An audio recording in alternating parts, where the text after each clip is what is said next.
missed you last week. What happened? Life happened there. Yes. Anyway, it's good to have you on the show today. It's good to be back. Yeah. Today, they say we're talking about men's mental health. And so where are the ladies? They left because they don't want to hear about the men. That's why we have only men here. So, doctor, you talk to us today. What would say men's mental health? I'm wondering though, why that differentiation? What does it mean?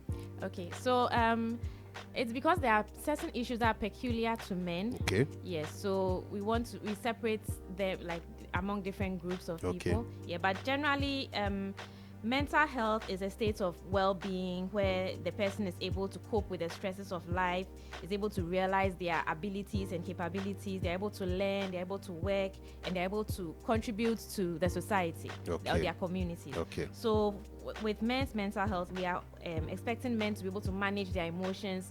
They're able to manage joy, sadness, fear, anxiety, all in healthy ways. They're able to bounce back from any stresses or adversities in life. They're able to manage their relationships and their feelings and connecting with others, and also be able to learn effectively, work effectively, and then have a sense of purpose and meaning in life. Okay. So that's generally what we talk about with men's mental health. But in our part of the world, though, men are taught to express certain emotions and not express certain emotions and all that. I'm sure we'll get into some of that. But what are some common mental health issues that affect men, and how can we identify these? Okay, yeah. So we have the illnesses, the mental illnesses. Okay. That's the depression, anxiety. That's the most common in men. And next to those are substance use disorders, alcoholism, and addiction to drugs and other substances. And then we have post-traumatic stress disorder. And suicide is actually a very important problem with men, because they usually complete the suicides as they use more lethal means, and they tend to die a lot through suicide. A lot of times the women attempt, but they don't succeed. But the men, is it that the women are not effective at it and men are effective? We know how to commit suicide. Like, I don't know if that's a compliment or otherwise. Like, so you have more suicide cases in men than women. More completed suicides in men, and it's a big problem that we have to stop. But when we come to the social and then the cultural stresses, so there are things that make things unhealthy, their mental health unhealthy, but not necessarily mental illnesses. So we have these masculine norms. They have to appear strong. They shouldn't show emotions. Yeah, that's what I was talking about earlier on. Yes. Especially, I'm sure, I don't know if it's an African thing, but we're expected to show up, be strong. Like in Tree, we say, "Bemen soon." And then times you want to cry. You know, you feel down, you have to cry. But they say, nah. And they say you shouldn't seek help because you should be a man. Yeah, a man must take care of his family. So even when he's drowning, he still has to man up. Yes, so that's one huge problem in the culture and in society. It's not just Africans; it's actually all over.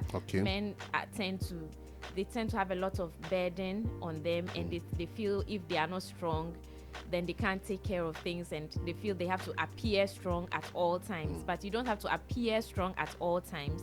We are all human. And another issue that's really affecting men nowadays is loneliness and isolation, especially with this computer age and everyone is online and all that. People are spending less time going out and then interacting with other human beings. They spend so much time online, but they don't actually interact with other human beings. And there's actually a need for that physical interaction with other people, eye contact with other people, which also helps men's mental health. Then there's work-related stress. A lot of men actually overwork themselves and they don't want to leave work. You think that the future of the whole country depends on them. They won't leave. The person, he's clearly sick, but he's like, no, I have to go to the bank and work at the bank. He's a bank manager. Until the day he breaks down. I keep telling the men that if you break down, don't hire a new bank manager. Somebody will be there to replace you. No, that's a fact. Somebody will be there to replace you. But they tend to overstress themselves with work. And even when it comes to academics too, they overstress themselves with academics as well. And one thing about men is they are more prone to risk-taking behaviors. Okay, more prone to substance use, more prone to reckless driving, more prone to violence. So those are things that put men more at risk of mental health issues. Okay. Yeah, and also if there are maybe problems like relationship breakdowns, you think men don't suffer from like well, that just one like like left fair, would they go on, but really then inwardly suffering, but he doesn't want to show it. Yes. So it's a real issue among the men. And also sometimes retirement from work also affects men more than it affects women. Okay. Let's get this distinction though, because we're talking men's mental health, right? You've gone through with depression, anxiety, the expectations and all that. Are we saying that it affects men differently from women?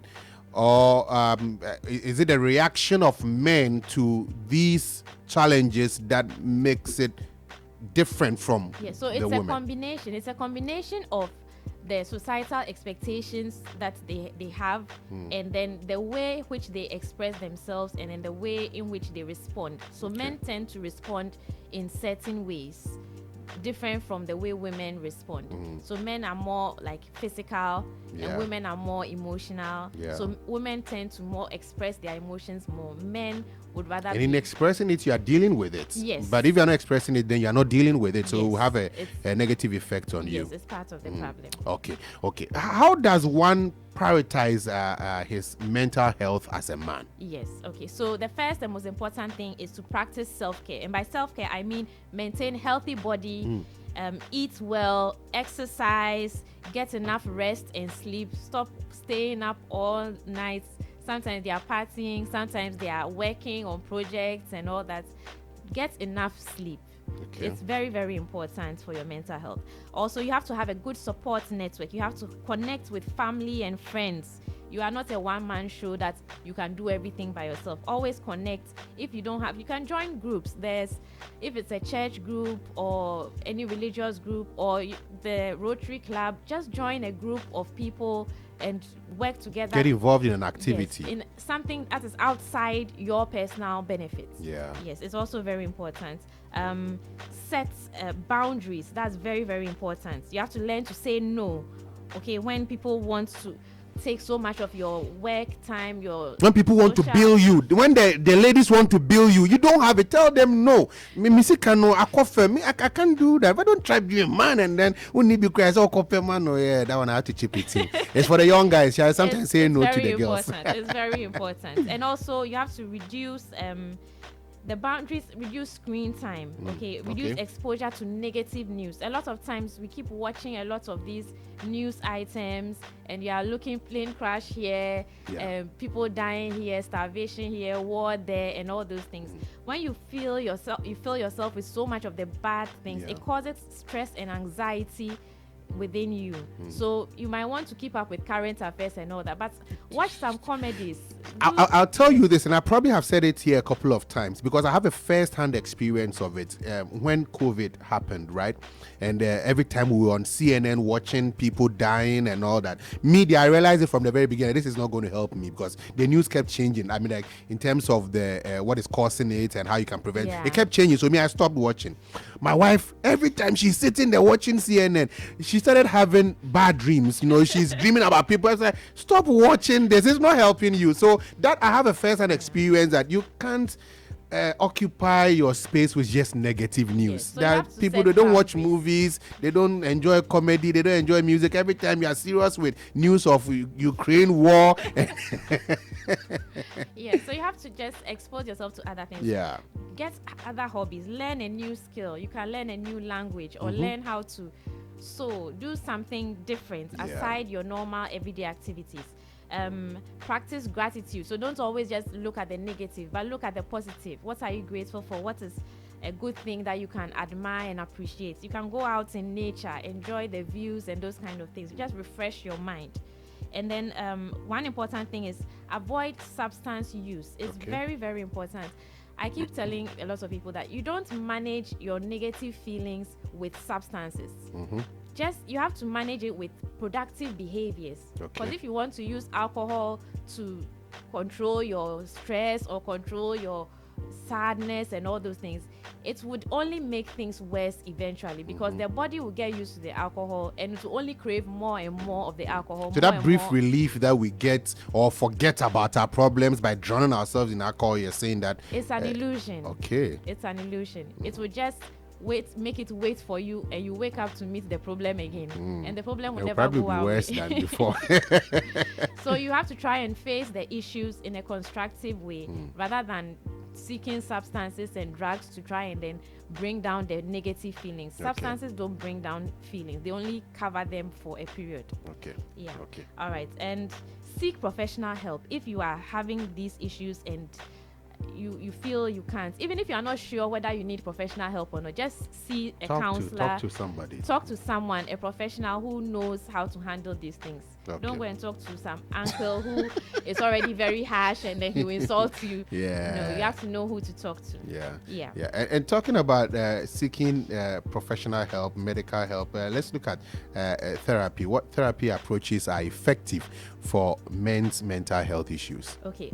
Well, this one is more of general. It's the same kind of different therapy methods. We have the cognitive behavioral therapy. We have acceptance and commitment therapy. We have interpersonal therapy, where you go in with your significant other or whoever you're having issues with in their relationship.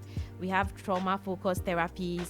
We have group therapies and all those. So there are different kinds of therapies that once you go and see a professional and then you tell them what you are exactly you are going through, they can actually guide you to what kind of therapy you would need. Okay. But aside these, should I say, I don't want to say official, I've forgotten the word, but those kind of specific therapies, you can do simple things like for teenagers, they can get mentors or join a mentorship program, get someone who is older, who in a place where you are hoping to be in the future, and then just learn from them. It actually helps the younger ones. And then healthy outlets for their energy. You know, the teenagers have a lot of energy. Bad energy. It's not bad energy. No, it's a slang. It's a slang. Okay. Bad is actually good in this context. Oh, okay. They've got bad energy. Oh, okay. In that sense. Yeah. So they need to get healthy outlets so they can join sports in teams and all those things, just to have an outlet. So that's very helpful for the young ones. And for the teenagers, parental engagement is also very important. You have to listen to your teenagers and then try and understand how they are feeling. Sometimes they might misbehave and all that, but you have to try and then don't be so harsh and judgmental, but try and listen to them. And when you listen to them, you realize that there's actually something behind the negative behavior. You tell him to go and help you with something and he's like, oh man, I won't do it, and he walks away. Probably there must be something behind it. So if you take your time as a parent understand and it. Yes, it's very we listen, we don't judge. All right. So then we have, for adults, it's helpful to have healthy workplaces. So at the workplace, you can promote flexible hours, things that they can do to manage their stress during the working period. Don't say every day come to work 5 a.m. Organize happy hour, Mr. Shaq. Organize happy hour for us. Let's get involved in your PA chair. Take us out. Yes. And then promote balanced identity. So your identity should not only be your work. When they ask who are you, your answer should not be I'm a lawyer, I'm a banker. You should be more than just your work. You should have other ways to identify yourself. It's very important for men. And in older men, probably you can help them with community groups. They can have younger ones to advise and all those things. It also helps the older men in their mental health status. And then also the older men, you can try and then get them to go digital. Okay. Get on the internet, Instagram, Facebooks and all that, and then be chatting. Just have fun. Just have some fun. Yes, don't take life too serious all the time. Sometimes just have some fun. Our time is going to be against us, right? Let's look at a few things before we wrap it up. First off, let's look at medication. Are there any medication that can help with mental health issues in men? There are a lot of medications, but they always have these caveats and side effects. So I will always say it should never be your first choice. Your first choice should always be counseling, behavior modification, and other things aside that. And if they don't work, then you can look at medication. Yes. Okay. We also know that there's a lot of stigma that is associated with men seeking mental health help, right? How do we overcome such stigma? one big issue is when they believe that it is not manly, or it's like a sign of weakness to seek help, to seek a counselor and all those things. So we have to just try and then help our men, okay, to make them feel comfortable, to encourage them to have open discussions about things going on. So the guy is always silent about everything. At least the girlfriend or wife, let's talk about this issue. You've been quiet about it. What's going on? Just have open discussions. Let them open up and then express how they are feeling. Don't only be interested in the money that we bring. Be interested in us. Find out what's wrong with us. You've seen us quiet all this while. You won't bother to ask. What they say are not the call. Yeah, they say we are also very effective at suicide. Let's go do that. And then also, men feel the need to always be self-sufficient. But yeah. I think we can also promote having this kind of communal relationship and supporting one another. So men should support men. Okay. Sisters should support their brothers. Wives support your husbands. Okay. It's not always that the man should pay for everything. You pay for some. When you gather as a group, we all contribute and then pay together and all those things. Don't put all the pressure on one person that always he has to do it. This man is carrying the family. He has a good job, so everything in the family. I was actually going to ask, I think you are answering that question. I wanted to know how family and friends can actually play a supporting role in supporting men's mental health. Let's just wrap it up quickly on that. Yes. So they should always be there for them, be present for them, especially if they're having difficulties. Spend quality time with them. It's not always just you get what you want for them. Just have time to just relax with them, watch a movie with them, and don't be judgmental, but respect them and respect their privacy. If they tell you something in confidence, don't go and tell any other person. Okay. Yeah. Okay. And then promote awareness of things like this program, for instance, that we are talking about, men's mental health. Yeah. Tell your friends about it. Tell your guys that, there's this discussion that went on YouTube. They should watch it, and then they can move on from there and learn more. Encourage them to look into it, read articles and other things. Watch nowadays YouTube has a lot of educational videos, and learn more about these things. And also encourage them to seek professional help, especially when there are some warning signs. I just want to mention a few of the warning signs. So if they are having increased irritability or anger, they get very, very angry, uncontrolled anger, they can do whatever. Those are warning signs. Or they withdraw completely from social connection. They don't want to go anywhere. They don't want to go to church. They don't want to go for meetings. They just want to sit at home in their room all day. That's a warning sign.